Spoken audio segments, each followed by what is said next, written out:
السلام علیکم ورحمۃ اللہ دوست اور ماما. وعلیکم السلام ورحمۃ اللہ دوست اور Shahnawaz. Welcome to our channel. Be sure. Today we are going to be reading you something from Hazrat Bilal Razi Allah Ta'ala anhu. پیارے بچوں، جیسا کہ آپ جانتے ہیں کہ ہم نے یہ کتاب حضرت بلال رضی اللہ تعالیٰ عنہ کے بارے میں شروع کی ہوئی ہے، اور ہمیں امید ہے کہ آپ نے اس کی پریویس ویڈیوز دیکھ لی ہوں گی. ہم نے اس کا لنک ڈسکرپشن میں بھی لکھا ہوا ہے، اگر آپ چاہیں تو وہاں سے بھی دیکھ سکتے ہیں. تو شروع کریں شاہنواز؟ ہاں جی.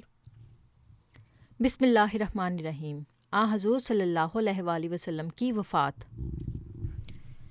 میری زندگی کا سب سے خوبصورت دن وہ تھا، یعنی کہ حضرت بلال کہہ رہے ہیں کہ میری زندگی کا سب سے پیارا دن وہ تھا جب میں اپنے آقا حضرت محمد صلی اللہ علیہ وآلہ وسلم کے قدموں میں پہنچا.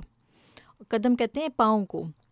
اور اسی زندگی میں یہ تکلیف دہ دن دیکھنا بھی مقدر تھا کہ مجھے اپنی آنکھوں کے سامنے اپنے محبوب آقا سے جدائی کا دکھ دیکھنا پڑ رہا تھا. مجھے یاد ہے کہ اپنے آقا کی وفات پر میری زبان سے بے اختیار یہ کلمے نکلے تھے: کاش میری ماں مجھے جنم ہی نہ دیتی، اور اگر جنم دیا تھا تو کاش میں آج سے پہلے مر گیا ہوتا. کاش میری ماں مجھے جنم ہی نہ دیتی، اور اگر جنم دیا تھا تو کاش میں آج سے پہلے مر گیا ہوتا، تاکہ حضور صلی اللہ علیہ وآلہ وسلم کی رحلت کے اس منظر کو اپنی آنکھوں سے نہ دیکھنا پڑتا. اب شاہنواز دیکھو، وہ اتنا زیادہ حضور صلی اللہ علیہ وآلہ وسلم سے اٹیچ تھے کہ انہوں نے کہا، جنم کا مطلب ہوتا ہے برتھ، تو وہ کہتے ہیں کہ کاش میری ماں مجھے پیدا ہی نہ کرتی، اور اگر مجھے پیدا کیا تھا تو کاش میں آج سے پہلے حضور صلی اللہ علیہ وآلہ وسلم کی وفات سے پہلے ہی وفات پا چکا ہوتا، تاکہ مجھے حضور صلی اللہ علیہ وآلہ وسلم کی وفات کا منظر نہ دیکھنا پڑتا. پھر وہ کہتے ہیں کہ میں کیسے بھول سکتا ہوں کہ میں جو ہر نماز کی اذان دینے کے بعد اپنے پیارے آقا کے دروازے پر جا کر یہ صدا دیا کرتا تھا کہ الصلاۃ یا رسول اللہ، یعنی یا رسول اللہ، نماز تیار ہے. اور حضور اکرم صلی اللہ علیہ وآلہ وسلم کی وفات سے 3 روز قبل جب آپ کافی علیل تھے، آپ کے دروازے پر گیا اور حسب معمول نماز کے لیے اطلاع دی. اطلاع کا مطلب ہوتا ہے انفارم کیا. میری بات سن کر حضور صلی اللہ علیہ وآلہ وسلم نے فرمایا کہ ابو بکر رضی اللہ تعالیٰ عنہ سے کہو کہ وہ لوگوں کو نماز پڑھائیں. آپ صلی اللہ علیہ وآلہ وسلم کی علالت، یعنی کہ بیماری اور غیر حاضری کے تصور سے درد کی جو کیفیت مجھ پر گزری وہ بیان سے باہر ہے. اب شاہنواز دیکھو، جب حضور صلی اللہ علیہ وآلہ وسلم نے حضرت بلال کو کہا کہ حضرت ابو بکر کو کہو کہ وہ نماز پڑھائیں، تو اس کا مطلب یہ تھا کہ حضور صلی اللہ علیہ وآلہ وسلم سخت تکلیف میں تھے، جس کی وجہ سے وہ مسجد نہیں جا سکتے تھے. تو اس وجہ سے حضرت بلال کو بھی سخت وہ درد کی اور صدمے کی کیفیت میں آ گئے تھے. لیکن اس سے بھی بڑا صدمہ ابھی ہمارا منتظر تھا، اور پھر بالآخر 12 ربیع الاول 11 ہجری کو پیر کے دن وہ واقعہ ہو گیا کہ حضور صلی اللہ علیہ وآلہ وسلم کی وفات ہو گئی. ہماری تو حضور صلی اللہ علیہ وآلہ وسلم کی وفات کیا ہوئی، ہماری تو دنیا ہی اندھیر ہو گئی. اندھیر کا مطلب ہوتا ہے کہ ڈارکنیس ہو گئی ہر جگہ پر. مدینہ تاریک ہو گیا، اور ہمارا پیارا آقا ہمیں الوداع کہہ کر اپنے محبوب حقیقی کے حضور حاضر ہو گیا. محبوب حقیقی کہتے ہیں پیارے بچوں ٹرو بیلوڈ کو، اور ہمارا سب سے زیادہ ٹرو بیلوڈ پتہ ہے کون ہے؟ کون؟ اللہ تعالیٰ. حسان رضی اللہ تعالیٰ عنہ بن ثابت نے تو یہ شعر کہہ کر اپنی دلی کیفیت بیان کر دی کہ کنت السواد لناظری فامی علیک الناظر من شاء بعدک فلیمت فعلیک کنت احاذر. یعنی اے رسول صلی اللہ علیہ وآلہ وسلم، تو میری آنکھ کی پتلی تھا. اچھا. آنکھ کی پتلی کا مطلب کہتے ہیں آئی بال کو، جہاں سے سارا ویژن نظر آتا ہے.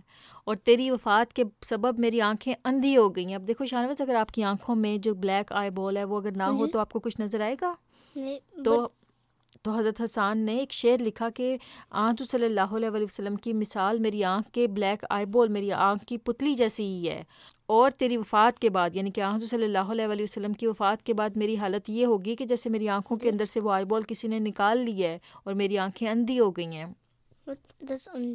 اندھی مطلب بلائنڈ ہو گئی ہیں، مجھے کچھ نظر نہیں آ رہا. اب تیرے بعد جو چاہے مرے، مجھے تو تیری وفات کا خوف تھا جو واقعہ ہو گئی. لیکن میں جانتا ہوں کہ ہم سب کی یہی حالت تھی، بلکہ شاید اس سے بھی کچھ بڑھ کر.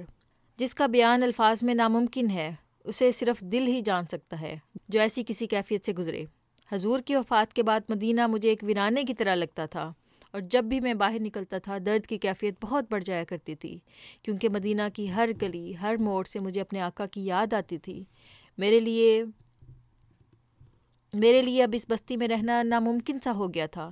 چنانچہ ایک روز میں ہمت کر کے خلیفۃ المسلمین یعنی کہ جو مسلمانوں کے جو نئے خلیفہ بنے تھے حضرت ابو بکر رضی اللہ تعالیٰ عنہ، ان کی خدمت میں حاضر ہوا اور درخواست کی کہ مجھے شامی سرحدوں کی طرف ہونے والے جہاد میں شرکت کی اجازت مرحمت فرمائیں۔ یعنی کہ حضرت بلال کا وہاں پہ دل نہیں لگتا تھا حضور صلی اللہ علیہ وسلم کے بغیر، جہاں پہ بھی جاتے تھے ان کو حضور صلی اللہ علیہ وسلم کی یاد آتی تھی، تو انہوں نے درخواست کی کہ مجھے دور کسی اور کنٹری میں بھیج دیں جہاں پہ مجھے میری طبیعت بہلی رہے تھوڑا اور میرے دکھ میں کچھ کمی واقع ہو جائے۔ اور انہوں نے کہا کہ مجھے جہاد میں، یعنی کہ جو بیٹل مسلمان لڑتے ہیں پیس کے لیے، اس میں بھیج دیں۔ حضرت ابو بکر رضی اللہ تعالیٰ عنہ نے میری درخواست سنی اور پھر مجھے بڑی محبت سے مدینہ میں ہی رہنے کا ارشاد فرمایا۔ آپ نے فرمایا کہ اے بلال، اس بڑھاپے میں ہمیں جدائی کا داغ نہ دو اور یہیں مدینہ میں ہی رہو۔ یعنی کہ حضرت ابو بکر نے کہا کہ ہم سے دور نہ جاؤ، یہیں پہ رہو، تم سے حضرت صلی اللہ علیہ وسلم پیار کرتے تھے۔ خلیفہ وقت کا یہ ارشاد سن کر میں نے اپنا ارادہ بدل دیا اور شام جانے کا خیال دل سے نکال دیا۔ تاہم حضور صلی اللہ علیہ وسلم کے بعد میں نے مسجد نبوی صلی اللہ علیہ وسلم میں اذان دینا بند کر دی، کیونکہ جب میں اذان میں اشہد ان محمد رسول اللہ کہتا تھا تو میں رسول اللہ صلی اللہ علیہ وسلم کو موجود نہ پا کر مجھ پر سخت رکت طاری ہو جاتی تھی اور میں اذان مکمل نہ کر پاتا تھا۔ یہ محبت کی دنیا کے قصے ہیں۔ تو پیارے بچوں دیکھو، ان کو حضور صلی اللہ علیہ وسلم سے اتنا پیار تھا کہ کلمے میں جب کلمہ شہادت میں جب رسول اللہ صلی اللہ علیہ وسلم کا نام بھی آتا تھا تو ان کے اوپر رکت طاری ہو جاتی تھی اور وہ درد میں آ جاتے تھے، اور رکت یعنی کہ ان کو رونا آنا شروع ہو جاتا تھا۔ کیوں؟ حضور صلی اللہ علیہ وسلم کی وفات ہو چکی تھی اور ان کو وہ یاد آتے تھے اور میں اذان مکمل نہ کر پاتا تھا۔ یہ محبت کی دنیا کے قصے ہیں۔ عام آدمی ان باتوں کو نہیں سمجھ سکتا، لیکن ایک عاشق صادق اس بات کو بڑی اچھی طرح سے جان سکتا ہے۔ حضرت ابو بکر صدیق رضی اللہ تعالیٰ عنہ کے اس ارشاد پر میں مدینہ میں رک گیا، لیکن حضور اکرم صلی اللہ علیہ وسلم کی وفات کے بعد میں نے اذان دینا بند کر دیا۔ پیارے بچوں، اس واقعے کو ہم آنے والی ویڈیوز میں کنٹینیو کریں گے۔ اس کے بعد ایک پارٹ اس کا اور رہ جائے گا اور انشاءاللہ ہماری یہ کتاب بھی ختم ہو جائے گی۔ ٹھیک ہے شاہنواز؟ ٹھیک ہے، 2 پارٹ رہ گیا ہے۔ ایک پارٹ رہ گیا ہے، 2 ایک۔